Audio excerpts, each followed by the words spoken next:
विषय चल रहा है दिव्य शक्तियाँ हम सभी प्राणियों के लिए किस प्रकार से लाभकारी होवें, इस पर हम सभी को विचार करना है। सृष्टि के रचयिता सब सामर्थ्य से युक्त व्यापक परमपिता परमात्मा ने सृष्टि का सृजन करने से पहले ही दिव्य शक्तियों को सभी आत्माओं के लिए बनाया गया है।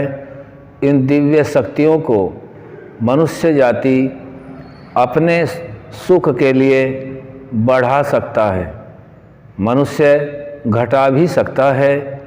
परमात्मा का दिया गया वेद ज्ञान के अनुसार दिव्य शक्तियाँ दिव्यता को प्राप्त कराती हैं, पवित्र करती हैं, समाज राष्ट्र को उन्नत बनाती हैं। आगे आने वाली संतान इससे लाभान्वित होकर के सुख भोगती हैं और वर्तमान में भी सुख भोगते हैं, भविष्य में भी सुख भोगते हैं।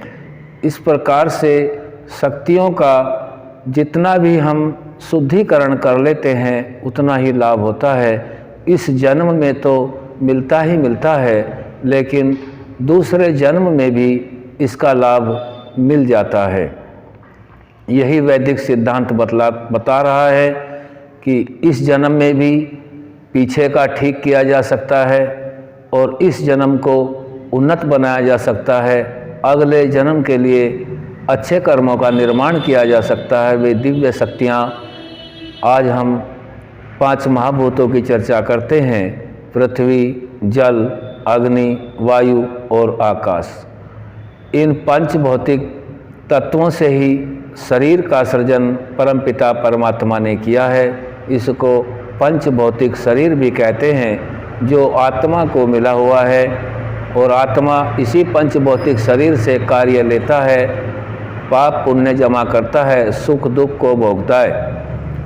ये पांचों तत्व किस प्रकार से हम इन शक्तियों को बढ़ाएं, ये शक्तियाँ ब्रह्मांड से शरीर में आती हैं और शरीर को इसका ज्ञान प्राप्त करने के उपरांत अपने शरीर की और ब्रह्मांड की शक्तियों को बढ़ाने का दायित्व परमपिता परमात्मा ने केवल मनुष्य को दे रखा है। अन्य जाति इसको नहीं कर सकती।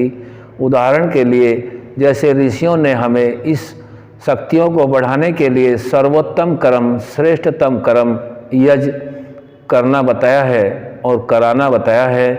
यज्ञ से बहुत विस्तृत लाभ होता है, शारीरिक लाभ होता है, आत्मिक लाभ होता है और जितने देव ब्रह्मांड में रहते हैं अग्नि के माध्यम से जो साकल्य विस्तृत होकर फैल जाता है, उसमें भेदक क्षमता अग्नि में होती है। सभी देवों को वह अंश पहुंच जाता है, चाहे वह पृथ्वी का अंश हो, चाहे अग्नि का हो, जल, वायु, आकाश, जिसका जितना होता है अग्नि के माध्यम से उसमें उतना ही पहुंच जाता है और ये दिव्य शक्तियाँ हमारे लिए लाभकारी बन जाती हैं।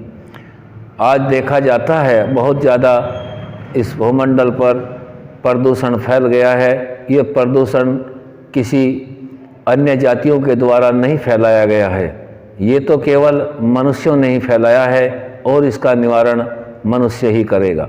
जितना जितना दुर्गंध मनुष्य अपने शरीर से करता है, अग्नि, जल, वायु आदि को बिगाड़ता है, उतना उतना तो उसको अवश्य शुद्ध करना चाहिए और अधिक करे तो उत्तम है। जितना जितना अन्न, जल, वायु को मनुष्य द्वारा बिगाड़ा जाता है उतना उतना उसको पाप भी होता है।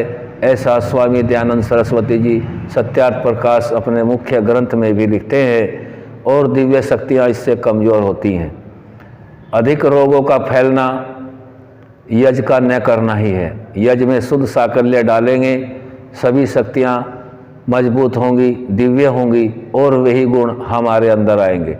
जिस प्रकार से हम यज्ञ को समझने का प्रयास करते हैं, जैसे यज्ञ में अग्नि के अंदर जो साकल्य डाला जाता है वह अग्नि द्वारा भेदक क्षमता द्वारा इतना फैला दिया जाता है कि वह वायु को प्राप्त होता है, वायु के माध्यम से पर्जन्य को प्राप्त होता है, पर्जन्य से वह सूर्य दुलोक में पहुंचता है और अन्य दुलोक भी उसको वापस कर देता है पर्जन्य को, बादलों को, और वही वृष्टि के रूप में पृथ्वी के ऊपर जल वर्षा होती है और पृथ्वी को हम पृथ्वी धरती माता कहते हैं।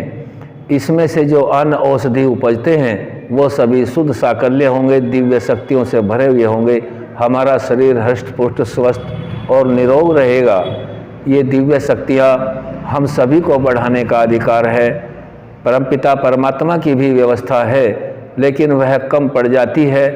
मनुष्य को अधिकार है जितना प्रदूषण, जितना ज्ञान प्राप्त करके दिव्य शक्तियों को बढ़ा लेगा, उतना ही परोपकार में जुड़ेगा और मनुष्य के लिए उतना ही सुख भी प्राप्त होगा। मनुष्य कोई भी ऐसा नहीं है जो सुख न चाहता हो। जो सुख चाहता हो वह क्या करे? अत्यंत पुरुषार्थ करे। पुरुषार्थ बहुत प्रकार से किया जा सकता है, लेकिन देवयज श्रेष्ठतम कर्म है। यह चींटी से लेकर के हाथी तक को लाभ पहुंचाता है और परमपिता परमात्मा के द्वारा बनाए गए जितने भी दिव्य शक्तियां हैं वो पुष्ट होकर के शरीर आदि, बुद्धि आदि को पुष्ट करती हैं और हम सभी दुर्गुण दुर्व्यसनों से बच जाते हैं। वैदिक मंत्र भी यही कहता है, विश्वानि देव सवितर दुरितानि परास्व यद भद्रम तन्न आसव। हमारे दुर्गुण दुखों को दूर कर दीजिए। वो ऐसे दूर नहीं होगा, उस परमपिता परमात्मा के बताए मार्ग पर चलने से यह दूर होगा। यज्ञो भुवनस्य नाभि, यज भुवन की नाभि है, यज से ही पालन होता है। परमपिता परमात्मा का वृहद यज ब्रह्मांड में चला हुआ है। मनुष्य को भी उसकी अनुकृति करके विशेष लाभ लेना है और अन्य जातियों को भी लाभ देना है। यह महाशक्तियों के बारे में, दिव्य शक्तियों के बारे में हमने थोड़ा सा विचार किया है। ओम सम।